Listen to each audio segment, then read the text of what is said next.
I am joined as ever by my friend Dr. Richard Scott. Hello, Doctor. Andy, it's great to be with you. Funny enough, my wife reminds me sometimes we do these interviews and it can get forgotten, even though I put my laptop out ready for me. And I had a little reminder, don't forget. And I thought, oh, right. And here we are. So I'm very pleased that Heather sometimes fills in the gaps. It's good to be reminded of things. This is an important thing. I don't manage my diary at all anymore because when I try to do that, things then they go awry. So I don't get to do that anymore. But we are here to talk about doctory stuff, medicine. We are. So we take stuff in the news topics. Last time I think it was a podcast on alternative medicine and health. So yeah, we have all these different random stuff. So where are we going to go today? Well, I like to bring things really to the station if they come my way more than once. It's a particular encouragement to me, and something's come my way twice, and it's on deafness in babies, deafness in young children, and there's something worth saying here. So that's where we're going. It's come twice in quick succession, so I couldn't ignore it. Excellent. So go for it. Yes, that. On the medical front, I was aware that there's been scandals over the last few years of babies born congenitally deaf, so that means from birth, where the deafness has not been picked up for years. And this can affect a baby's development, obviously, and their schooling. And now there's been a big push with very early testing. Do you know the old GP way of doing it? You know, you get a mother with a baby and, hello, you all right? And you're just trying to see if there's any sort of reaction. Very, very, very, very simple. It's a lot better these days. We're not looking for babies to respond in that way. But this has become a big issue because one of my grandchildren's favourite cartoons on TV is Peppa Pig. And Peppa Pig's producers have decided this is such an issue that Peppa Pig's younger brother, George, for those with children of that age, unless adults want to watch it themselves, they've decided that younger brother George is indeed deaf and is going to wear hearing aids. And there's an episode coming up this month in March where George has hearing aids. And this program has been made in partnership with the National Deaf Children's Society. And the aim, obviously, is to normalise deafness in kids so they don't get picked on at school, teased about their hearing aids in particular. Now, I was particularly pleased with this because, Andy, you know this, but the listeners won't, that my latest grandson is somewhere between mild and moderately deaf.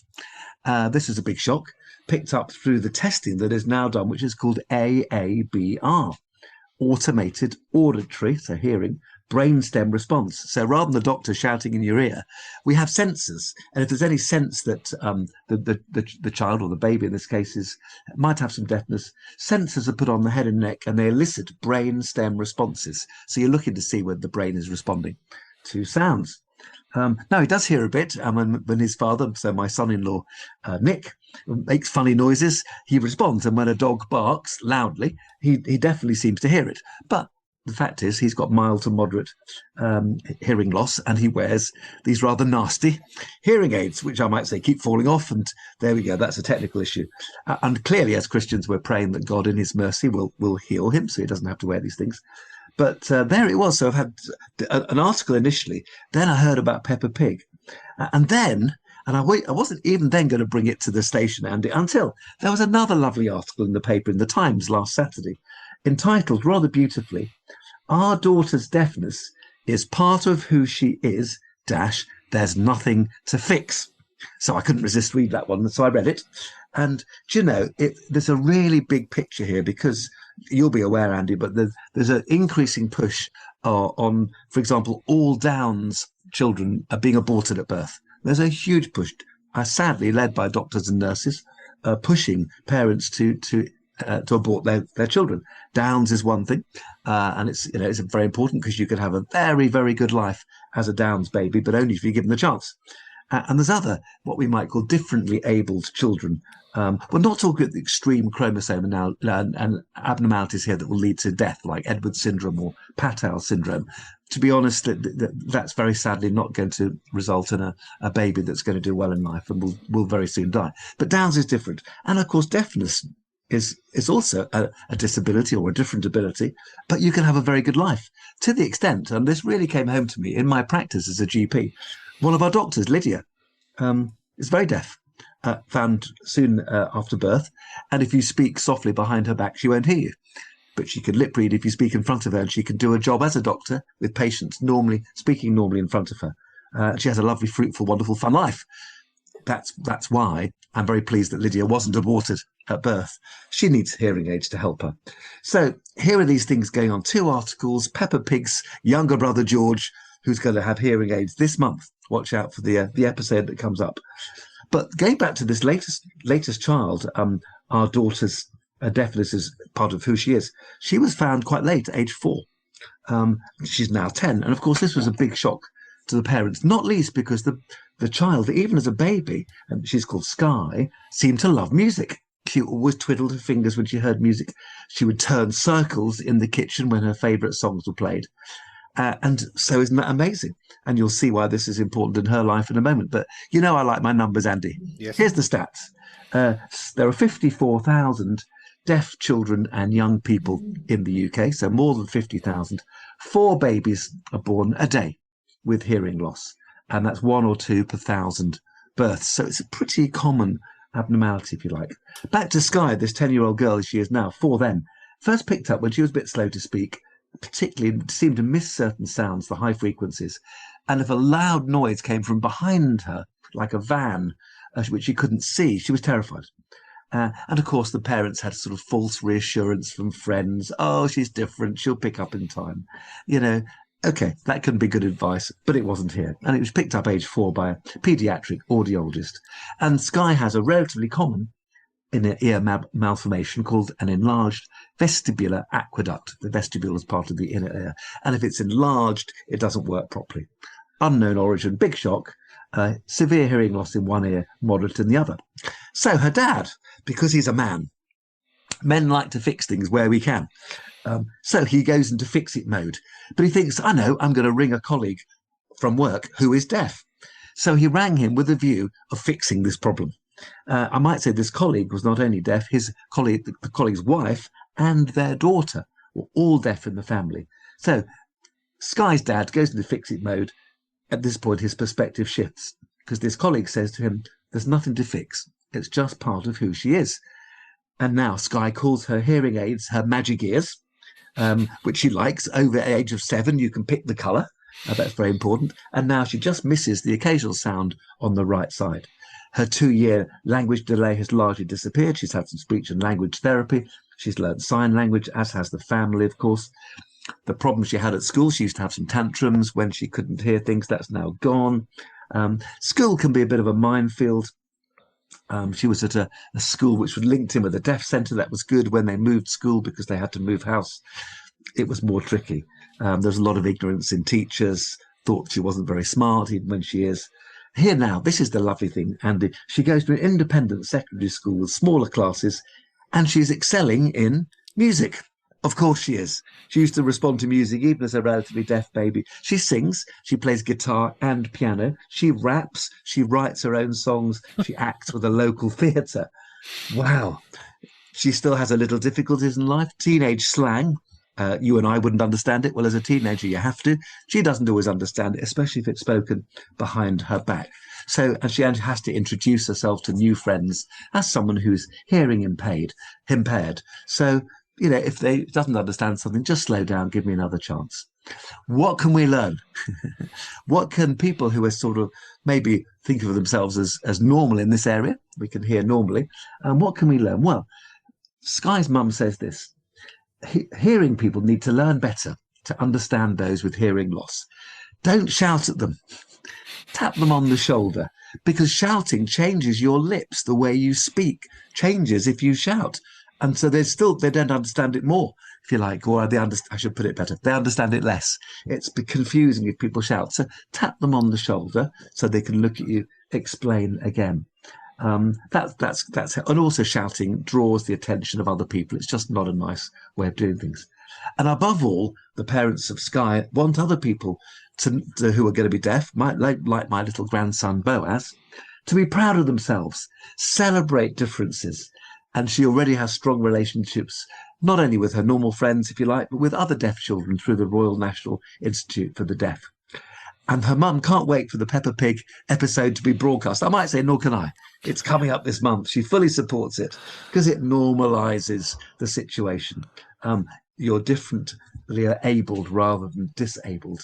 It's normal to be different, no different from wearing glasses, if you like. And I know as a kid, in my generation, children with glasses used to be picked on a bit.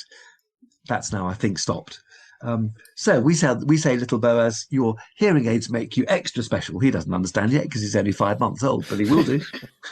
You're extra special. A lovely last thing before I stop. I listened to a father of a Downs child on the radio. This child is now 5 years old.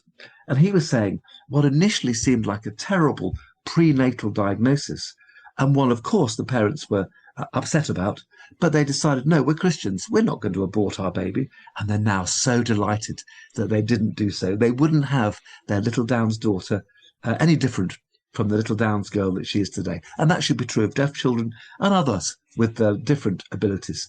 And the Bible tells us, doesn't it, to give thanks in every and each situation. That includes Downs. That includes deafness.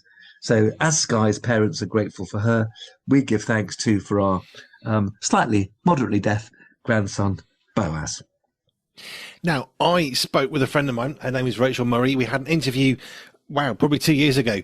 Her job now is she goes to places and she signs for people. So she does a whole British Sign Language. She's done it for a very long time. So we had a fantastic conversation going back nearly 2 years, and I learned a lot about the deaf community. And one of the things which you touched upon, which Rachel also shared, was they would say, well, we're not disabled. This is part of who we are, and this is part of our identity, is that we are deaf in your words. That's me paraphrasing Rachel. She says it better, of course she does. But this is the thing that you were picking up on. So there was actually an interview. Go and watch it. It's on our YouTube channel. Go look for Rachel Murray, and you'll find a whole conversation from someone who has worked with the deaf community for a very long time and now signs for them. She goes to all sorts of places, which she quite enjoys. But I like how Peppa Pig is trying to be used to say, hey, do you know what? Hearing aids, it's okay. Yeah, and listen, I love the way Sky calls her hearing aids her magic ears. I love that. That's wonderful. That's grasping a problem and absolutely making the most of it. And we know that Romans 8:28, one of my favourite verses in the Bible, that God makes the most of each and every situation for those who love him, who are called according to his name. And I think as Christians, let's learn from that. I've learned from this article, don't shout. If someone doesn't seem to hear you, tap them on the shoulder and just say it again. And don't speak behind deaf people and get cross with them if they can't hear, because they won't necessarily. They're relying on lip reading as well as any sounds that can come in through their hearing aids. So yeah, I like Peppa Pig. I think Peppa Pig's great, but I'm definitely going to watch out for the episode in March. Let me say something completely inappropriate. I love the Peppa Pig jigsaw that a dad bought 1 year for his child, and it was bacon bits. Oh, totally inappropriate. Anyway, we'll leave that on to one side. That's very funny. I know. I laugh still. I have a very simple sense of humour. There's a lot we can do for a lot of people. Lip reading is one of those where I think people would probably struggle with me. I don't care how good they are at lip reading. I do not enunciate very well with my mouth. Never have done. Never will. I just haven't. So I don't know how they'd fare with me. But there are things we can do. I think we talked about this a long time ago. So during COVID, there was a paramedic that went quite viral on internet saying, if you're trying to communicate to someone with a mask on, you can speak into your phone. Is it a Google Speak or something? And it actually puts the words on the screen for you. Now, you need to understand English, of course. But he said that's a great way of communicating. And I guess if you're someone, perhaps like me, who isn't necessarily brilliant at speaking sufficiently clearly for people to be able to understand my lips, perhaps actually that might be an alternative. But there are lots of aids and helps and things that we can do to get on better with the people around us. Absolutely, and signing in church, and certainly in big churches, and at conferences is de rigueur nowadays. You won't go to a conference without it. That's really important. That's very, very helpful. And and Braille for blind people or partially sighted, really, really helpful. There's so many techniques out there nowadays. But I think what the article spoke to me as someone who's not got problems in those areas, we've all got different issues. Those aren't mine. Is to think, well, if someone has got a problem, how are you going to approach them? How are you going to help them make the most of the rest of their life? And be part of the solution, not part of the problem. Totally agree. I remember studying at school. We touched a little bit on Down syndrome today, but I remember working at school, and it was an essay. I'm not going to say what I said because I'm embarrassed now how I wrote it, but good heart. But I was talking about how with Down syndrome, we shouldn't be basically selectively killing people because of a chromosome difference. You know, that's just, as a Christian, that's not even a conversation we can enter. And I think it's too scarily similar from saying, hey, they might have Down syndrome, let's murder them, because that's what we're talking about with abortion, to, oh, hey, they've got the wrong colour eyes. And this was part of the essay of how far along the line do you draw the line and say, well, we're going to have selective eye. Oh, they've got blue eyes, not green eyes. We don't want that. And then you can have all these sorts of other issues that come out of it because we either value people or we don't. Yeah, and indeed, people who are pushing abortion to birth, gender selection will be part of that. Yes. And that's, it's absolutely astonishing. But that's where society goes. When they start making a wrong decision, it just piles wrong decision on the next. And eugenics, which is what you're talking about, is quite terrible. Have we learned nothing from the Second World War? It's quite terrible, but very important that I've come across some lovely Downs children, I might say in church, absolutely, like their faith put some of our faith to shame. And these are God's children who are making the most of their life in maybe a slightly different way to other people. Well, good for them. You see, my heart isn't great. It has some issues. I have tablets for that.